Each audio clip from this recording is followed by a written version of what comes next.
Take 742. That's what it seems like. All right, going through this, all we have to do, we just have to find the formula of this. We have to find A, B, C, and D. And we know its percentage. We know percentage of this stuff. We know the percentage of chlorine. We know the percentage of nickel. Okay? So we just have to determine, remember all these numbers, so A, B, C, and D all represent the number of moles of those compounds. So it's a mole ratio. How many moles of A, how many moles, okay. And so we need to go to moles. We need to go to mole island for every one of these items. First thing we have to do, we have to find the percent water, which is just going to be 100% minus all of these individual percentages, okay?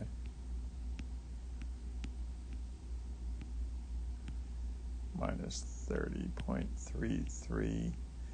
Now I might have typos in these things, but in the end my answer will be right. So if I have a typo, just point it out to me and let me know. I don't always catch them. I'm working off of a worked, but sometimes I transpose my numbers. I apologize for that.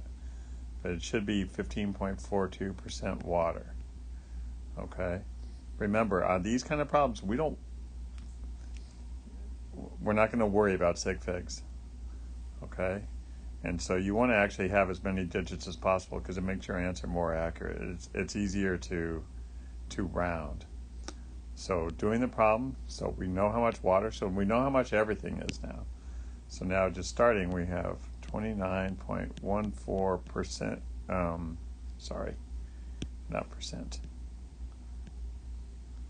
0.14 grams of ammonia. We're just convert all of our percentages to grams, okay? Because that's how it works. So you can just say we can pretend we have 100 grams of compound.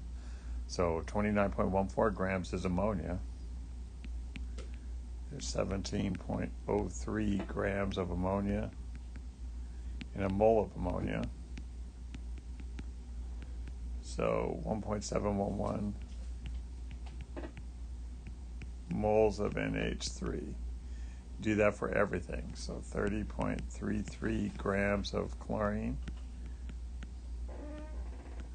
35.45 grams of chlorine and 1 mole of chlorine equals 0.8556 moles of chlorine, 25.11 grams of nickel. Look it up on the table. Nickel is 58.69 grams of nickel, and 1 mole of nickel equals 0.4278 mole of nickel, and then 15.42 grams of water. That's what we calculated above. 18.02 grams of water, 1 mole of water equals 0.8557 mole of water.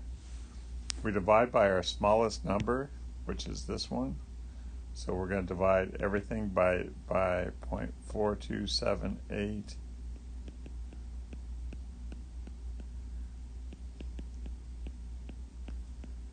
It's our smallest number. So this one will equal 1. This one equals 2. This one equals 4. This one equals 2. So then when we rewrite our formula, if you go back and look and figure out which one was which, so which one is A, B, C, D from that formula. Nickel, there's 1 nickel, so A is 1. Ammonia, there's 4 ammonia, so B is 4. Chlorine, there's 2 chlorine, so C is 3. And D is 2. Okay? So you would write it, in the end, you would write nickel, NH3, 4, Cl2. And the way I'm going to write it for you now is I'm going to put the H2O like this. But you could also have it, whoops, Sorry. You could also have it with a 2 in front where that D is. Okay? Both of those are okay. All right, last problem in this chapter. All you have to recognize is, what are these formulas? So this is telling us now, this is the mass, the molecular weight of each of those compounds. And what's the molecular formulas for them? When we determine our ratios, we determine the smallest ratio. So it may or may not be what our molecular formula is. So for menthol, I went back to the problem. We got C10H20O. You calculate the molecular weight of this thing, and you get 156 grams per mole, which is what this is right here. So that's the one we're doing here.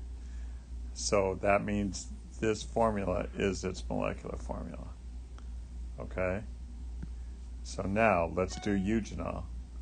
Eugenol, we got from the problem, it was C5H6O.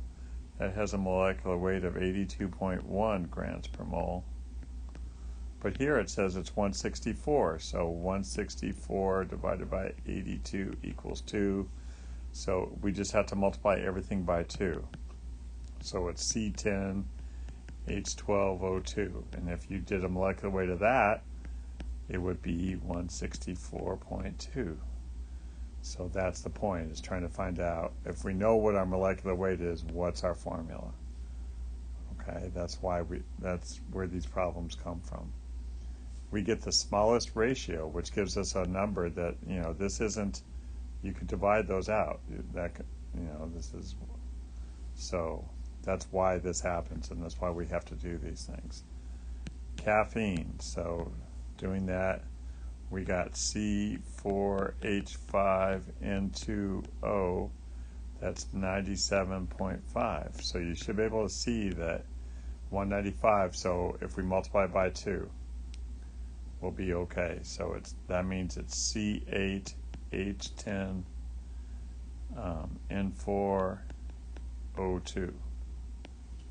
It's always going to be a multiple, so it won't be, we're not tricking you here. So this one, we got C3H7NO. The mass of that is 73 grams per mole. Again, 146 is our molecular weight, so times 2. So it's C6H14N2O2. That's it. That's the formula for lysine. Hopefully that made sense.